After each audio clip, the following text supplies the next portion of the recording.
حضرت یعقوب علیہ السلام نے اسرائیل سے وعدہ لیا تھا کہ میری روح قبض کرنے کے لیے اچانک نہیں آنا، پہلے کوئی قاصد بھیج دینا تاکہ میں موت کی تیاری کر لوں۔ ویسے اللہ کے نبی کے دامن پہ گناہ کا ایک دھبا بھی نہیں آ سکتا، اور وہ ہر لمحہ تیار ہی رہتے ہیں، لیکن اس کے باوجود تعلیم امت کے لیے بہت ساری چیزیں ہوتی ہیں۔ میرے اور آپ کے آقا و مولا نے اللہ کی بارگاہ میں یہ دعا کی، اللہم انی اعوذ بک من الموت الفجاۃ، اے اللہ اچانک موت سے تیری پناہ مانگتا ہوں۔ اچانک موت آتی ہے اور انسان کو تلافی کا، توبہ کا موقع بھی نہیں ملتا، تو اچانک اموات سے پناہ مانگی گئی۔ تو حضرت اسرائیل سے عہد لے لیا حضرت یعقوب علیہ السلام نے کہ میری روح قبض کرنے کے لیے اچانک نہیں آنا، پہلے کو قاصد بھیج دینا۔ اللہ کے نبی تھے، ان سے وعدہ کر لیا۔ حضرت اسرائیل ایک عرصے کے بعد حاضر ہوئے، پوچھا کدھر آئے ہو؟ کہا قبض روح کے لیے آیا ہوں۔ کہا تم نے تو وعدہ کیا تھا اچانک نہیں آؤں گا، پہلے قاصد بھیجوں گا۔ تو کہا حضرت میں نے تو قاصد بھیجے تھے۔ فرمایا میرے پاس تو ایک بھی نہیں آیا۔ عرض کی حضرت آپ کے سامنے کتنے لوگوں کی موت واقع ہوئی، یہ میرا قاصد نہیں تھا تو اور کیا تھا؟ یہ اٹھتے ہوئے جنازے میرا قاصد نہیں تھا تو اور کیا تھا؟ آپ کی داڑھی میں سفید بال اتر آئے، یہ میرا قاصد نہیں تھا تو اور کیا تھا؟ جب بینائی کم پڑنے لگے، جب اعضاء مدمحل ہو جائیں، جب چلتے ہوئے ٹھوکرے لگے، جب بولتے ہوئے لکنت آنے لگے، جب یادداشت کھونے لگے، تو سمجھ لو پیغام موت آ گئے۔ یہ ڈوبتا ہوا سورج ہمیں موت کا پیغام دے کے جا رہا ہے۔ دیکھو کیسا بھانک پن تھا، کیسی دوپہر تھی، کیسی کرنوں کی تمازت اور حدت، شدت اور گرمی تھی، لیکن آج درد غروب سے زرد ہوا جا رہا ہوں۔ اتنی بڑی کائنات، اتنا بڑا منبع نور کا جو آسمان کے اوپر جگمگا رہا ہوتا ہے، درد غروب سے وہ بھی زرد ہو جاتا ہے۔ دیگرتے دن گیا محمد اوڑک نو ڈب جانا۔ تو یہ ہمیں پیغام دیتا ہے میاں تم بھی جا رہے ہو۔ یہ پھیلے ہوئے قبرستان بتاتے ہیں۔ حضرت سیدنا غوث اعظم رضی اللہ تعالیٰ عنہ فرماتے ہیں جاؤ قبرستانوں میں جا کے دیکھو کیسے کیسے حسینوں کی مٹی خراب ہو رہی ہے۔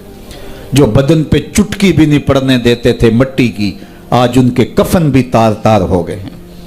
یہ ڈوبتا سورج، یہ اٹھتے جنازے، یہ پھیلی ہوئی قبریں، یہ بڑھاپا، یہ بالوں کی سفیدی، یہ کمر کا خم، یہ آنکھوں کی بینائی کا کم پڑ جانا، یہ اعضاء کا مدمحل ہو جانا، یہ چلتے ہوئے ٹھوکنے لگنا، بولتے ہوئے لکنت لگنا، یہ سب کچھ موت کا پیغام ہے۔ حضرت عمر بیٹھے تھے دربار میں، ایک شخص آ کے کھڑا ہو گیا، یا عمر لا تنسا موتک، عمر اپنی موت کو نہیں بھولنا۔ حضرت عمر یوں کانپتے ہیں جس طرح بید کی شاخ کانپتی ہے۔ اللہ اکبر۔ کہا میاں روز آ جایا کر اور مجھے روز یہ میسج دے دیا کر۔ بھری بزم میں وہ آ کے کہتا ہے عمر موت کو نہیں بھولنا۔ مہینے کے بعد مشاہرہ بھی دیتے ہیں۔ ایک دن آیا، اس کا شکریہ ادا کیا، مشاہرہ دیا، آج کے بعد نہیں آنا۔ مجھ سے کوئی گستاخی ہو گئی؟ نہیں۔ کوئی اور شخص آنے لگا؟ نہیں۔ تذکیر موت کی ضرورت نہیں رہی؟ فرمایا نہیں۔ تو پھر مجھے چھٹی کیوں دی جا رہی ہے؟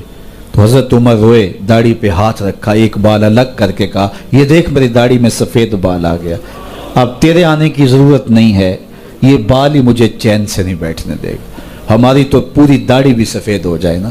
میاں صاحب بولے ہڈیاں کمبن گوڈے کھڑکن تے اڑ گیا لک تیرا، اجے بھی بدیوں باز نہ آئوں جیو مرد دلیرا، فما اصبرہم علی النار۔ اللہ قرآن میں فرماتا ہے لوگوں کا آگ پہ کتنا حوصلہ ہے، کتنا حوصلہ ہے لوگوں کا آگ پہ۔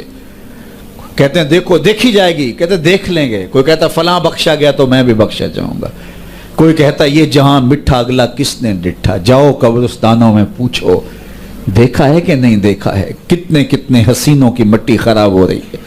تو قبل اس سے کہ وہ وقت آئے کوئی حجت باقی نہ رہے، مجھے اور آپ اپنی زندگی کو اللہ کے حضور سپرد کرنا ہے، اور موت کا ذائقہ ہر ایک نے چکھنا ہے قبل اس سے کہ وہ وقت آ جائے اور پھر پچھتاوا ہو۔ آج میں اور آپ اپنی زندگی کو اللہ کے حضور پیش کرنے سے پہلے اپنے آپ کو تیار کریں۔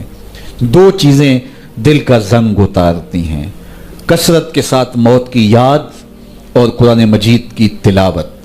ادارت المصطفیٰ کی فکر لوگوں کو معاد سے جوڑنا اور کتاب اللہ سے ان کو مربوط کرنا ہے، اور اسی فکر کے اوپر ملک کے بلکہ دنیا کے ایک گوشے پہ اس پیغام محبت کو پھیلایا جا رہا ہے، تاکہ اگر ہم اپنے دلوں کو مصفہ کرنا چاہیں، اپنے باطن کی پاکیزگی اور طہارت کا ساماں کرنا چاہیں، تو ہمیں یہ کرنا ہوگا۔ اور یہ نسخہ دلوں کی پاکیزگی کا، دلوں کی صفائی اور ستھرائی کا، یہ ہمارا کوئی ایجاد کردہ نسخہ نہیں ہے، یا کسی سنیاسی بابے کا نسخہ نہیں ہے، یہ دل و قلب و نگاہ کے مرشد اولین کا بتایا ہوا نسخہ ہے، دلوں کے طبیب کا بتایا ہوا نسخہ ہے، کہ اگر آپ اپنے دل مصفہ کرنا چاہیں، باطن صاف کرنا چاہیں، تو قرآن مجید کی تلاوت اور کثرت کے ساتھ موت کی یاد، یہ تمہارے دلوں کو پاک کر دے گی۔